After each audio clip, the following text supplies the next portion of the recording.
Hi, Pat. Good Hi. morning. Hi, Doc. Good morning po. So, Pat, ganito, no? Marami akong mga nanonood na very curious sila sa paano ba ang proseso ng pag-admission ng isang pasyenteng ooperahan. Pwede mo ba akong bigyan ng idea? Paano nagsisimula lahat yan? First of all, Doc, yung pasyente po, unang-una po tinatanong po namin if ever kung may sarili siyang attending physician dito sa Providence na affiliated po. Okay. And after that po, tinatanong po namin kung inpatient po ba sila for admission. Then, hahanapan po namin sila ng admitting order from the doctor po na pinapresent po nila. So, yun yung doctor's orders Yes, na sinusulat ko, no? Yes po, Doc. Okay. Tama po. Ngayon, kung sakaling ang pasyente darating private na pasyente siya, anong mga next step na gagawin natin? Private patient po. If ever, Doc, may dalawang klase po. Una po, kung self-pay yung pasyente. And then yung second po, kung gagamit po siya ng health insurance or yung HMO na tinatawag.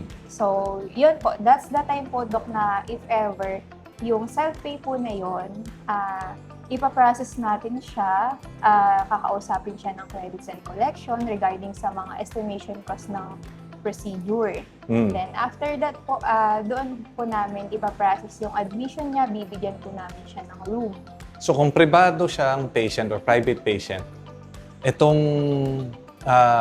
binibrief siya, pinapaalam sa kanya ito yung expected na gagastusin. Yes po. At bago pumasok, kailangan meron mo ng konting i-deposit. Yes po, Doc. Okay.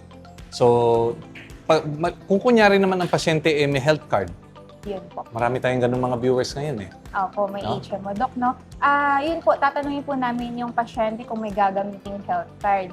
Then, after, kunwari, Doc, nagpa-line up na yung patient dito, Doc. Bago sila pumunta, Doc, itatawag po muna namin yung HMO nila. I-report na po namin, ihingin po namin sa HMO yung coverage po ng pasyente. Once may approval na, Doc, i-update po namin yung pasyente, i-discuss po namin yung coverage. And then, bali, ipo-forward namin siya kay credits para ganun din po yung process, ma-discuss sa kanila yung estimation cost ng procedure. Para at least alam po kung kakasya yung coverage. So, sa health card na pasyente, yun yung extra step. Yes po. Okay. Kung sakaling kausap na ang HMO at ng health card at sinabi nila, i-cover namin yan, maghihingi pa ba ng deposit sa pasyente? Hindi na, sir. Hindi na. Doc. Kumbaga, ang creditor na natin ngayon, Yung HMO. yung HMO. Okay. Yes po. Bukod doon pala, may mga iba pang mga proseso na kailangan alamin ng pasyente. Mas maganda bang mag-register na sila ng mas maaga pagka sila ay magpapa-admit sa ospital? Yes po, Doc. Advantage po yun, Doc, no? Dito po sa Providence, kapag admission po, advice po namin na mas okay po na nagpapa-line up sila. Para at least sa part po namin, ready po kami na mabibigyan sila ng room. Alam po namin na dadating sila for the admission po para mabibigyan po namin sila ng room na prefer po nila.